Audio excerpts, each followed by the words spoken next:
duleedka magaalada Hargeysa ee caasimadda Somaliland waxaa haatan ka socda dhismaha jid ka mid noqon doona kuwa ugu casrisan uguna muhiimsan ee ku yaala Geeska Afrika. haybadu waxaad ku leedahay dhulkaaga hooyo haybadu waxaad ku leedahay dalkaaga hooyo waana lama huraane hagarli iyo wax ugu qabo waana lama huraane jidkani ayaa yeelan doona mid ka mid ah bariishada ugu dhaadheer ee abid laga dhiso gudaha Somaliland isla markaana noqon doona midka ugu dheer ee ku yaala gudaha Somaliland iyo geeyiga Soomaalida ee Geeska Afrika. ujeedada dhismaha jidkan ayaa ah sidii caasimadda Hargeysa oo koraysa isla markaana fidaysa looga qaadi lahaa saxmadda iyadoo kadib ballaarintii dekadda Berbera uu kor u kac ku yimi gaadiidka xamuulka ee Itoobiya alaabaha u daabulaya kuwaas oo sii dhexmara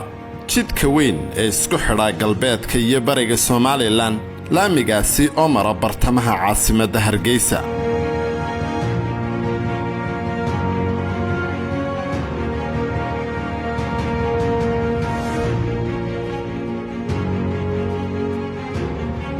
madaxweynaha Somaliland Muuse Biixi Cabdi oo ay weheliso safiirka dawladda Britain ayaa si rasmi ah xariga uga jaray jidkan kaasi oo mara duleedka Hargeysa isla markaana isku xidha kantaroolka haleeya ee bariga magaalada Hargeysa iyo midka galbeedka.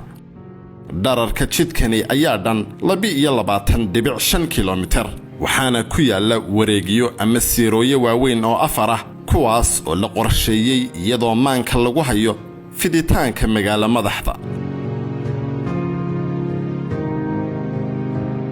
laamiga Hargeysa Bypass Road ayaa ka sakow nashqadaha heer caalami ee uu yeelan doono sida wadooyinka casriga ah ee adduunka waxaa sidoo kale hareerihiisa lagu beeri doonaa marka uu dhammaado dhir aad u tiro badan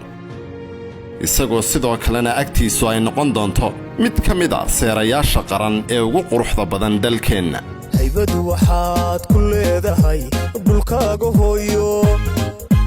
haybadu waxaad ku leedahay dalkaaga hooyo